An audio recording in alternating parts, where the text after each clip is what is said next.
welcome to another episode of the Journal. It's funny how life has a way of bringing us back to the lessons we thought we'd already learned. 2 years ago, after knee injury, I wrote a post about gratitude. At the time, I'd gone from hosting event after event, running around, always being busy, to suddenly lying on a sofa with my leg elevated. And I remember how uncomfortable that felt, not physically, but mentally. When you're someone who's constantly doing, being forced to stop can feel like you lose part of yourself. And fast forward 2 years, here I am again. This time with my broken shoulder.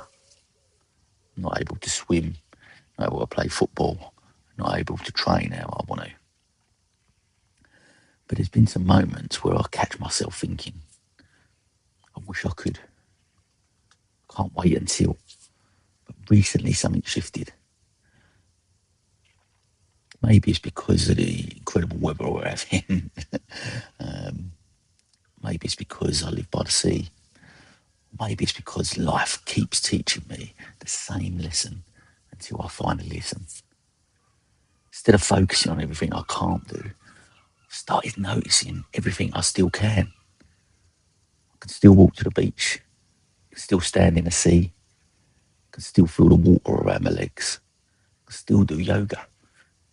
Just about.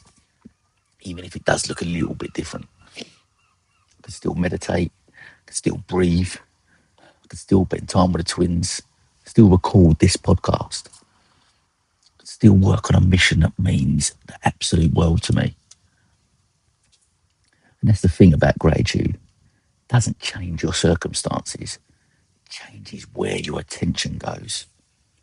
Because life can take things away from us, but it rarely takes everything. There is almost always something left to appreciate. Sometimes it's something huge. Sometimes it's something incredibly small. The warmth of the sun, a message from a friend, conversation, a cup of coffee, a sunset, sound of the sea, a hug from someone you love. The more I pay attention, the more I realise just how much there is to be grateful for. That doesn't mean pretending life is perfect. It doesn't mean ignoring those difficult days. It simply means refusing to let the difficult moments become the whole story. The other place I found myself feeling incredibly grateful recently is this movement. When I look back over the last couple of years, it's amazing how far we've come. Conversations we've had, the lives we've been privileged to hear, schools who've begun to working with us, the organisations who have trusted us, the people shared the videos and posts, checked in on a mate, or simply asked those 3 words. You all right, mate? Every week I receive messages from people saying, your podcast helped me. I finally opened up. I checked in on someone because of your post. I realised I wasn't alone. And honestly, I just don't think I'll ever get used to receiving those messages. Behind every one is a human being, a story, a reminder that maybe, just maybe, we're moving a needle. Not because of me, but because of all of us. Because every person who shares a post, starts a conversation, supports an event, or listens to an episode, or simply asks someone if they're okay, becomes part of something much bigger.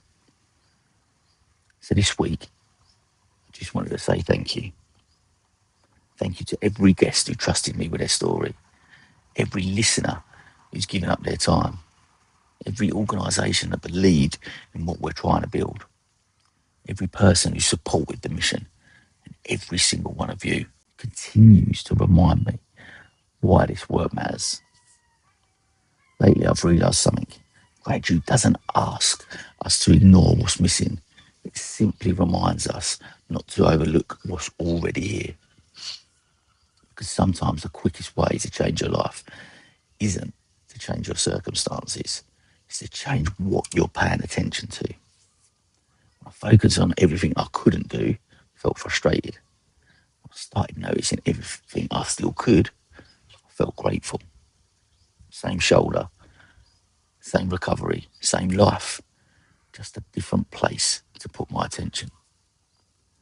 So maybe this week, instead of asking yourself what's missing, ask yourself what's already here that I've forgotten to be grateful for.